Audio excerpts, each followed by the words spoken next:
Kumusta mga bro? Andito tayo ngayon sa Skygo Ormoc Branch. Dito lang yan sa Sitio Haobon, Purok Gis, Barangay Tambolilid, Ormoc City, Leyte.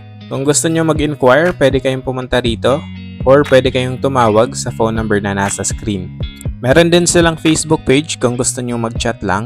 Search nyo lang to, Skygo Ormoc. Ang nasa harap pala natin ngayon ay ang 250cc na cafe racer ni Monarch.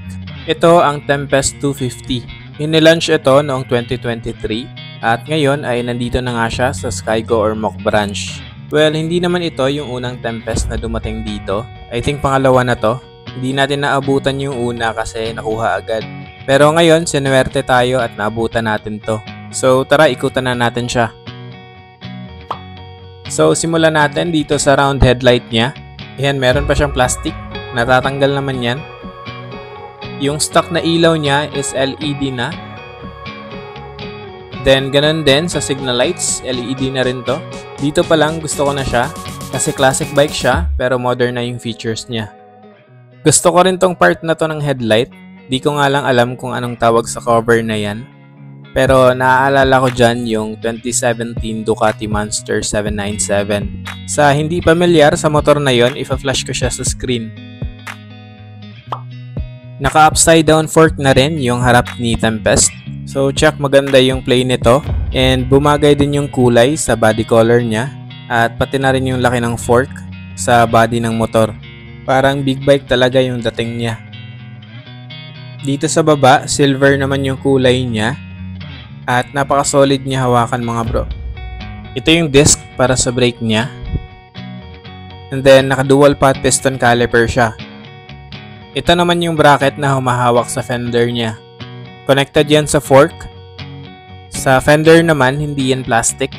So, solid na solid yan. Ang brand ng gulong niya dito sa harap ay Yuanxing.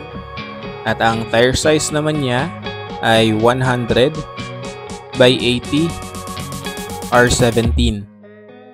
Naka-spoke rim siya and naka-tube type pa. So, meron pa tong interior mga bro. Isa pa to sa nagustuhan ko mga bro, dalawa yung busina ni Tempest 250. So binagay din talaga nila yung busina sa laki ng motor. Pero kung gusto nyo pa ring lakasan, pwede naman kayo magpalit. Ang nakaganda dito, meron ka ng bracket at mapaglalagyan. Kasi madalas sa mga aftermarket na busina, naka dual disc or kapag snail horn naman, dalawang piraso. Kaya yung ibang motor, mahihirapan ka pang maghanap ng pagpupwestuhan. Ito yung side view ng tangke niya. Combination yung kulay nito ng silver, black, tsaka yellow. Meron dalawang color options si Tempest 250. Ang isa nito ay all black. Then meron siyang 3D emblem dito na may nakalagay na Tempest. Then dito sa baba may nakalagay na sticker na 250. Pero hindi siya 3D kagaya nito nasa taas. At meron pa siyang isang sticker dito na may nakalagay na EFI. Sa baba ng tangke, ito yung kanyang makina. Sa likod naman ito, dito nakalagay yung kanyang air filter. Then meron siyang Monarch na logo dyan sa gitna. Then itong susian na to, para to sa upuan. Nasa ilalim ng upuan naman yung kanyang battery. Mamaya papakita ko sa inyo. Ito yung gear shifter ni Tempest 250. 6 speed to. 1 down and then 5 up. At ito naman yung foot peg niya. Foldable yan. Ito naman yung footrest para sa pillion or sa angkas mo.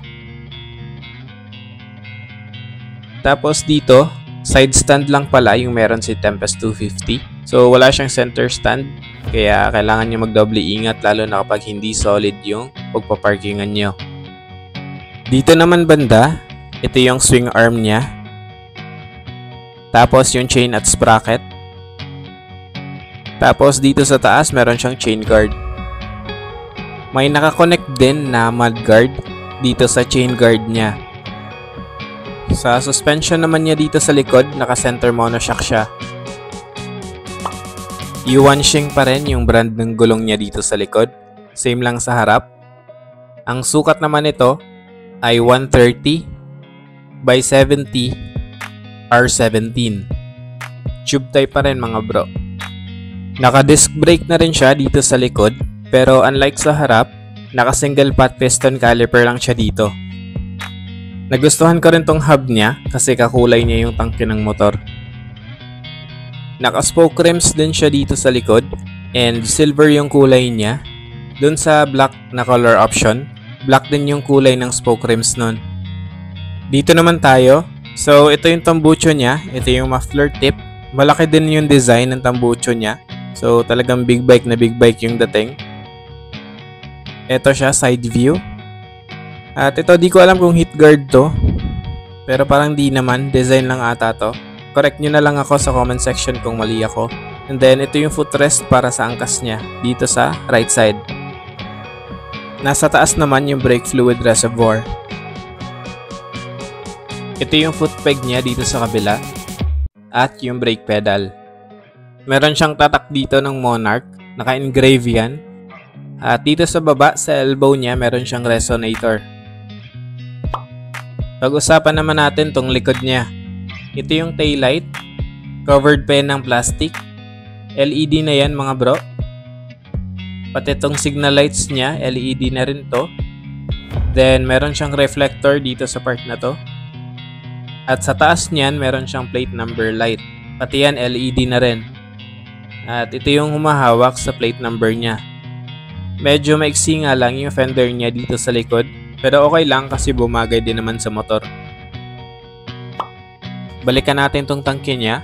Dito sa gitna may design siya na itim. Plastic yan. Pero yung nasa loob ng mga square, para siyang goma. Tapos ito yung tank cap niya. Para mabuksan to, pasok mo lang tong susi, tapos rotate mo clockwise. At bubukas na yan. At hindi mo mahihiwalay yung susi mula sa tank cap hanggat hindi mo nalalak ulit.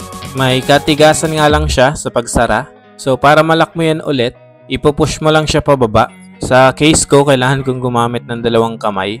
And then kapag naglock na yan siya, mapapansin nyo naman kasi may maririnig kayong click. At yung susi naman is magro-rotate siya pa counterclockwise. Kapag ganyan, meaning nakalock na yan.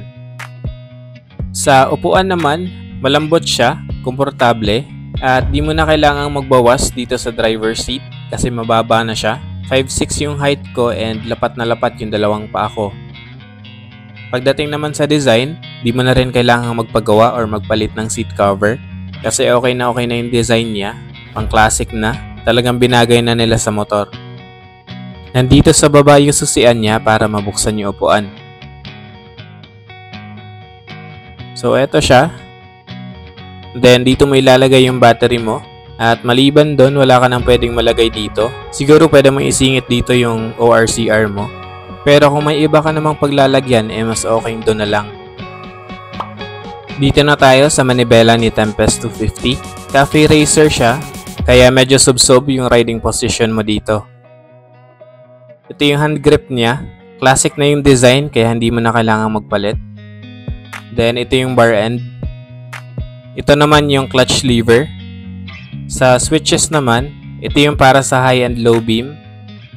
Tapos sa signal lights, manual pala yung pagpatay ng signal light nito. So instead na pipindutin mo sa gitna, kapag galing ka sa left or sa right, kailangan mo siyang ibalik sa gitna.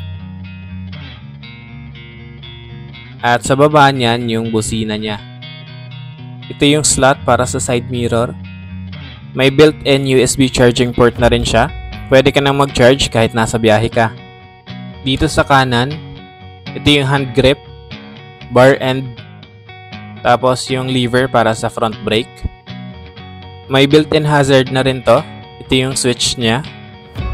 Sa baba niyan, ito yung switch para sa headlight.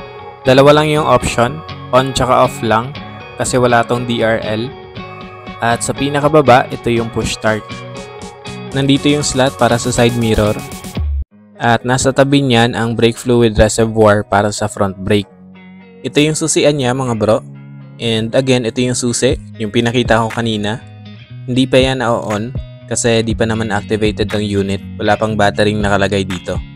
Naka-digital na yung panel gauge ni Tempest.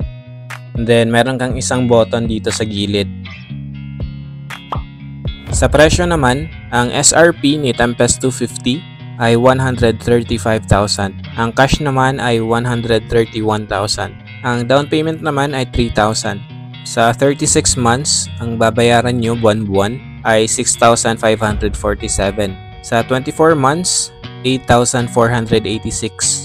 Sa 12 months, 14,010. Sa 6 months, 26,426. Sa 18 months, 10,425. At sa 30 months, 7,314. Kapag nagbayad naman kayo on or before sa due date nyo, meron kayong rebate na 200 pesos.